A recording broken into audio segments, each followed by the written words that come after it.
His ministry begins in Galilee. Prophecy fulfilled.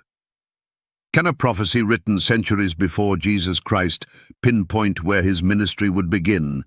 Isaiah chapter 9, 1-2 declares, "Nevertheless there will be no more gloom for those who were in distress. In the past he humbled the land of Zebulun and the land of Naphtali, but in the future he will honor Galilee of the nations by the way of the sea beyond the Jordan. The people walking in darkness have seen a great light. On those living in the land of deep darkness, a light has dawned."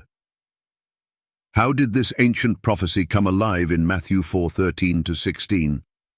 Let's journey to Galilee and find out. Isaiah 9:1-2 was written during a time of turmoil for the northern tribes of Israel. Zebulun and Naphtali were lands often invaded and subjugated by foreign powers, leaving their people in gloom and despair. Yet, Isaiah's prophecy promised a future hope, a light that would break through the darkness, bringing joy and redemption to this region. This light was no ordinary deliverer. It was a prophetic glimpse of the coming Messiah. Centuries later, this prophecy found its fulfillment in the ministry of Jesus Christ. After John the Baptist was imprisoned, Jesus left his hometown of Nazareth and made his home in Capernaum, a town by the Sea of Galilee located in the regions of Zebulun and Naphtali. Matthew 4:13-16 confirms this connection. Leaving Nazareth, he went and lived in Capernaum, which was by the lake in the area of Zebulun and Naphtali, to fulfill what was said through the prophet Isaiah.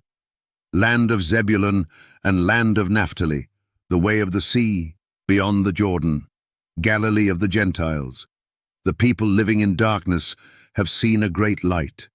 On those living in the land of the shadow of death, a light has dawned. Imagine the scene. Galilee was a diverse and bustling region known as Galilee of the Gentiles because of its mix of Jewish and Gentile populations. It was here, in this seemingly insignificant corner of the world, that Jesus began his ministry.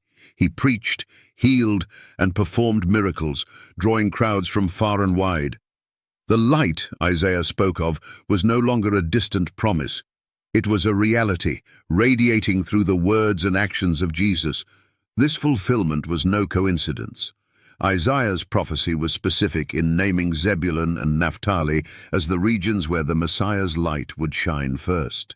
Jesus' choice to begin his ministry in Galilee was a deliberate act that aligned perfectly with the ancient words of the prophet.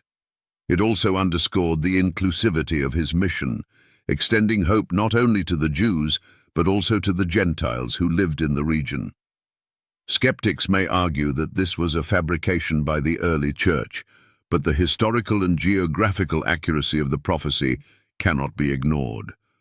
How could Isaiah, writing over 700 years earlier, predict with such precision the location of the Messiah's ministry?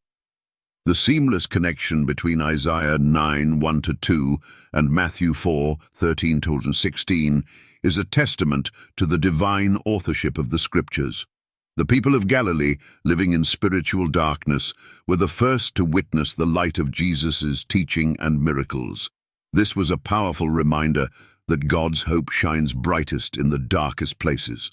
The prophecy of Isaiah 9:1-2 and its fulfillment in Matthew 4:13-16 reveal God's perfect plan to bring light into the world through Jesus Christ. His ministry in Galilee was not an accident. It was the fulfillment of a promise made centuries earlier, proving the reliability of God's word. This story challenges us to reflect: how is God's light shining in our own lives? Are we walking in darkness, or have we embraced the light of Christ?